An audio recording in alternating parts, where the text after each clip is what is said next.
क्या हमारा भाग्य, हमारी किस्मत सब कुछ पहले से ही तय है, या फिर हमारे कर्मों में इतनी ताकत है कि वो आने वाले कल को बदल सकें? देखिए, ये वो सवाल है जो हजारों सालों से इंसान को परेशान करता आया है, और इसका जवाब गरुड़ पुराण में छिपा है। तो चलिए साथ मिलकर गरुड़ पुराण के पन्नों को पलटते हैं और भाग्य और कर्म के इस गहरे रिश्ते के राज को समझते हैं।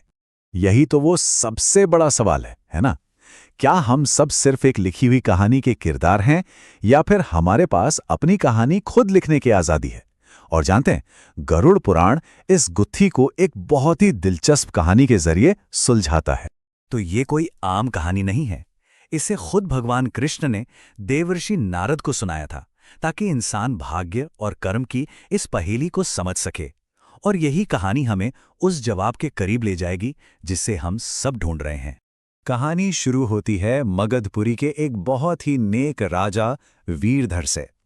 वो अपनी प्रजा का बहुत ख्याल रखते थे, सब कुछ था उनके पास, लेकिन मन में बस एक ही इच्छा थी, एक बेटे की, जो उनके बाद राजपाट संभाले और उनकी विरासत को आगे बढ़ाए। और अपनी इस एक इच्छा को पूरा करने के लिए राजा वीरधर और उनकी पत्नी ने कई सालों तक कठोर तपस्या की। आखिरकार उनकी भक्ति से खुश होकर भगवान शिव ने उन्हें संतान का वरदान दे ही दिया। सोचिए, पूरे राज्य में जश्न का माहौल बन गया। पर जब राजकुमार का जन्म हुआ तो राजा की सारी खुशियां जैसे मानो मातम में बदल गईं। वो बच्चा विकलांग और जिस्मानी तौर पर बहुत ही कमजोर था।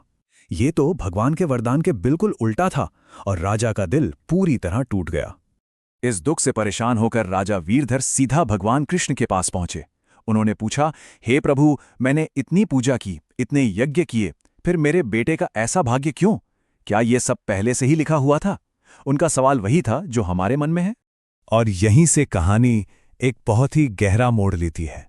भगवान कृष्ण मुस्कुराए, और उन्होंने जो जवाब दिया वो सिर्फ राजा के लिए नहीं, बल्कि हम सभी के लिए भाग्य और कर्म के राज पे से पर्दा उठाता है।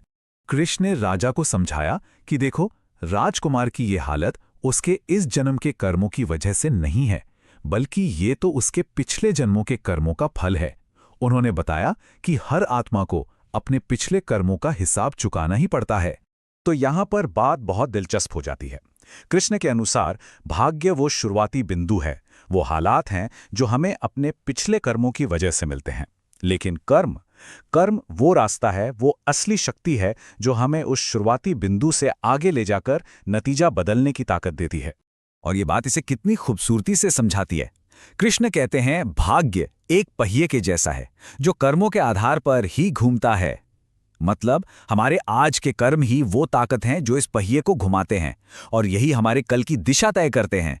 तो सवाल ये उठता है कि अगर भाग्य को बदला जा सकता है तो फिर कैसे?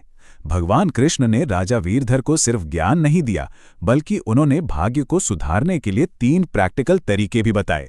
उन्होंने 3 बातें कहीं। पहला, अपने धर्म का पालन करना, यानी हमेशा सही रास्ते पर चलना। दूसरा, अपने माता पिता की सेवा और उनका आदर करना, जिसे सबसे ऊंचा कर्तव्य माना गया है।